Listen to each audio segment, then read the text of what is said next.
रावण राम से हार कर मुंह फुलाकर और वहाँ से चला जाता है। और जब लंका पहुँचता है तो वहाँ नाना मालवान उसे समझाते हैं कि ऐसे ही राम से पार पाया नहीं जा सकता, उसके लिए तुम्हें अपने भाई का सहयोग लेना ही पड़ेगा। भाई कुंभकर्ण बेहद योद्धा और विशालकाय शरीर वाला था। रावण कुंभकर्ण को जगाने का आदेश अपने सैनिकों को दे देता है। सैनिक कुंभकर्ण को जगाने के लिए वहां पहुंच जाते हैं जहां कुंभकर्ण सो रहा था। कुंभकर्ण को जगाने के लिए वो भारी जतन और प्रयास करते हैं, ढोल नगाड़े और उसके ऊपर भाले छेदते हैं, मगर कुंभकर्ण कहाँ जागने वाला था। कुंभकर्ण ही था। आज भी कोई सो जाए और बेहद देर तक सोता रहे तो उसे कहते हैं कुंभकर्ण की तरह सो रहा है। कुंभकर्ण को जगाने के लिए फिर आखिरी प्रयास सैनिकों ने किया। वहां भोजन बनाकर रख दिया। भोजन के सुगंध को सूंघकर कुंभकर्ण की निद्रा खुल गई और कुंभकर्ण उठा। कुंभकर्ण उठते ही भोजन खाने लगा। कुंभकर्ण वहां रखी मिठाइयाँ और भारी भरकम जलेबियाँ, लड्डू वगैरह वगैरह भोजन में जो कुछ भी फल फ्रूट वगैरह रखे थे वह खाने लगा। और उनको सब खा कर जब खा के रीता तो वह पुनः सोने चल देता है। तो वहाँ मंत्री आ जाते हैं और प्रणाम करते हैं कि हे राजन, हमें आपकी सहयोग की ज़रूरत है। आपके राजा को आपकी सहयोग की ज़रूरत है। आप अपने देश की रक्षा कीजिए।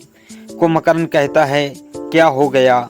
तो वह मंत्री बताता है कि रावण सीता का हरण कर लाया है और उसे वापस नहीं कर रहा। तो राम ने सुग्रीव की सेना सहित लेकर और लंका में चढ़ाई कर दिया है।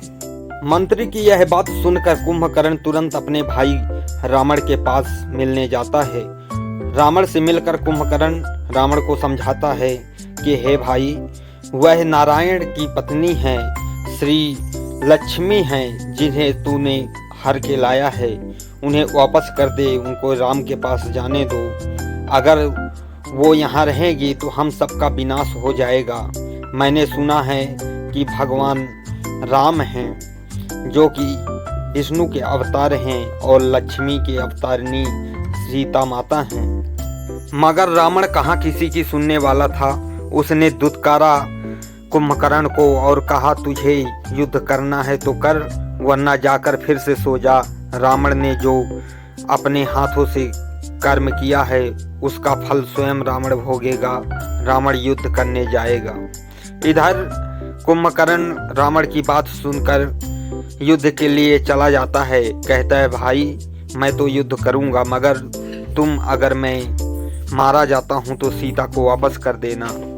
विभीषण बताते हैं कुंभकर्ण के बारे में भगवान श्री राम से कि हम तीनों भाई साथ में तपस्या कर रहे थे। तो तपस्या करते समय ब्रह्मा जी जब प्रकट हुए तो वरदान मांगने को कहा। वरदान मांगने की बारी जब कुंभकर्ण की आई तो कुंभकर्ण को मांगना था इंद्रासन, तो उसके जीभा में बैठ गई माता सरस्वती, तो उसने मांग लिया निद्रासन। निद्रासन की वजह से वह इतना ज़्यादा सोता है। वो 6 महीने तक सोता रहता है और 6 महीने बाद जागता है। लक्ष्मण जी पूछते हैं क्या उसकी 6 महीने की अवधि पूरी हो गई?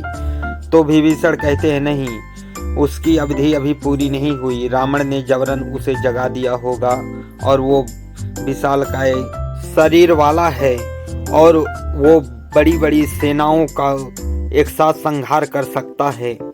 यह सुनकर लक्ष्मण जी कहते हैं क्या हम उससे भयभीत हो जाएं? वो विशाल शरीर वाला है। तो लक्ष्मण जी से विभीषण कहते हैं ऐसा मैं नहीं कह रहा, परंतु मैं उसके बारे में आपको चेतावनी दे रहा हूँ। इधर हनुमान जी और अंगद कुंभकर्ण से युद्ध करने जाते हैं। दोनों शिकस्त हो जाते हैं। हनुमान जी बड़े बड़े पहाड़ भी फेंकते हैं, मगर कुंभकर्ण के कहाँ हटाने वाला था। कुंभकर्ण उन सबको एक लड्डू की तरह मसल देता था। जब महाराज सुग्रीव गए तो कुंभकर्ण उन्हें बंदी बनाने की कोशिश की और उनको लेकर चलने लगा। तब राम जाते हैं और कुंभकर्ण के हाथ पैर और धड़ सर सब अलग अलग काट देते हैं और कुंभकर्ण का अंत हो जाता है। कुंभकर्ण बेहद ज्ञानी था, मगर उसका चला नहीं रावण के सामने। दोस्तों, मेरी यह वीडियो आप लोगों को कैसी लगी कमेंट बॉक्स में ज़रूर बताएं, और अगर अच्छी लगी हो तो वीडियो को लाइक करें, चैनल को सब्सक्राइब करें। जय श्री राम दोस्तों।